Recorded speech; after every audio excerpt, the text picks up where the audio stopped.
Hmm, ah.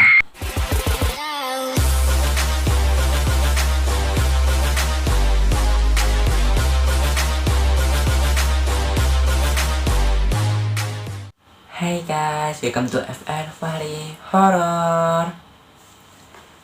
Kali ini aku kembali membahas tentang cerita horor, yaitu pembunuhan torso yang belum tertangkap. Cleveland Torso Murderer, juga dikenal sebagai Mad Butcher of Kingsbury Run, adalah pembunuhan berantai yang aktif di Cleveland, Ohio, Amerika Serikat pada tahun 1930-an. Pembunuhan tersebut ditandai oleh pemutusan 12 korban yang diketahui dan jasadnya dibuang ke lingkungan miskin Kingsbury Run. Meskipun ada investigasi pembunuhan yang pada suatu waktu dipimpin oleh seorang pengacara terkenal di Amerika Serikat, yaitu Elliot Ness. Saat itu, Direktur Keamanan Publik Cleveland, si pembunuh, masih belum tertangkap. Jumlah resmi pembunuhan yang dikaitkan dengan Cleveland Torso Murderer sebanyak 12 korban. Namun, penelitian terbaru menganggap mungkin ada sebanyak 20 korban. 12 korban yang diketahui diperkirakan dibunuh antara tahun 1935 dan 1938. Para korban nampaknya merupakan individu kelas bawah, mangsa yang mudah di era depresi Cleveland. Korban-korban pembunuhan torso. Sebagian besar peneliti menganggap ada sebanyak 12 korban, yaitu korban nomor 2, 3, dan 8 diidentifikasikan sebagai Edward Edresi, Florenci Polillo, dan kemungkinan Rose Wallace. Hanya 2 korban yang diidentifikasikan secara positif, yaitu Edward Edresi dan Florenci Polillo. 10 lainnya adalah 6 John Doe dan 4 Jane Doe. Jadi bagi kalian yang belum tahu John Doe dan Jane Doe itu apa, John Doe adalah korban laki-laki dan Jane Doe untuk korban perempuan yang belum diketahui namanya atau identitasnya.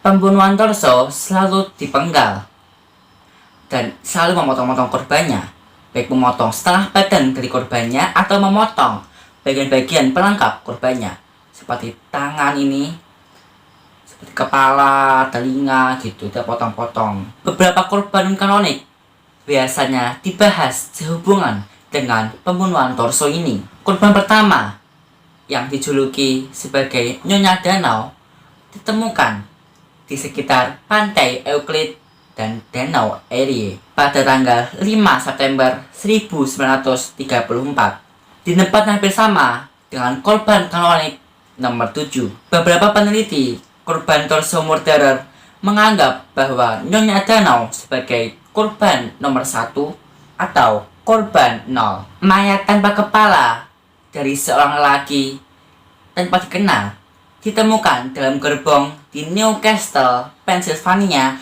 pada tanggal 1 Juli 1936. 3 korban tanpa kepala ditemukan di gerbong-gerbong dekat McIntosh pada tanggal 3 Mei 1940. Semua korban mengalami luka serupa yang ditimbulkan oleh pembunuhan Cleveland. Pada 22 Juli 1950, jasad Robert Robertson yang berusia 41 tahun ditemukan di sebuah bisnis 2138 Davenport Avenue di Cleveland. Polisi yakin ia sudah mati selama 6 hingga 8 minggu dan nampaknya ia dipenggal secara sengaja. Tersangka pembunuhan Cleveland. Pembunuhan ini menjadi kasus yang membingungkan pihak kepolisian. Mereka bahkan sempat salah tangkap dan pihak kepolisian kebingungan dan sampai-sampai keliru dalam meneliti kasus ini. Dan akhirnya 2 orang ditangkap, yaitu Frank Dolezal dan Francis Sweeney. Frank Dolezal ditangkap pada tanggal 24 Agustus 1939. Mr. Dolezal mengakui bahwa dia membunuh Florencio Polillo, tetapi kemudian menarik kembali dan ia mengatakan bahwa ia dipukuli selama interogasi.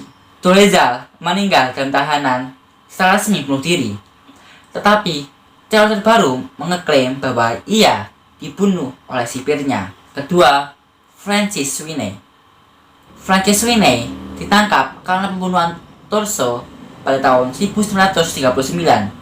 Dia gagal lulus poligraf awal, tetapi kemudian ia dibebaskan karena polisi mengalami kekurangan bukti. Jadi gara-gara ia kekurangan bukti, jadi dibebaskan gitu. Beberapa hari kemudian, Sweeney yang merupakan anggota keluarga terkemuka di Cleveland menyerahkan dirinya di sebuah lembaga mental di mana ia tinggal sampai ia meninggal pada tahun 1965. Teori-teori pembunuhan Torso. Berbagai teori ada mengenai identitas si pembunuh. Penulis John Stark Bellamy II yang ayahnya menutupi kejahatan untuk berbagi surat kabar pada tahun 1930-an menyatakan bahwa ada lebih dari 1 pembunuh Cleveland. Jurnal-jurnal alertness menyatakan bahwa dia tahu siapa pembunuhnya, tapi dia tidak bisa membuktikannya. Dia tuh kayak tahu gitu siapa pembunuhnya tuh tahu, tapi dia tuh nggak bisa membuktikannya gitu guys. Nggak boleh kan, kayak asal tangkap itu kan nggak boleh gitu. Satu teori baru-baru ini bahkan menghubungkan pembunuhan Torso dengan pembunuhan Black Dahlia di Los Angeles, Amerika Serikat pada tahun 1947. Jadi gara-gara kasus ini sampai-sampai ada teori yang menghubungkan pembunuhan Torso murderer di Cleveland, Ohio, Amerika Serikat dengan pembunuhan Black Dahlia di Los Angeles pada tahun 1947. Oke guys, sekian dulu cerita dari aku. Bagaimana menurut kalian? Kalau kalian punya cerita yang perlu dibahas di channel ini, kalian bisa ketik di kolom komentar ya guys. Kalian jangan lupa untuk like, komen di bawah, and subscribe. Dan jangan lupa nyalakan notifikasinya agar tahu info terupdate dari channel ini. Dan jangan lupa untuk follow Instagram aku. And see you next video. Bye bye.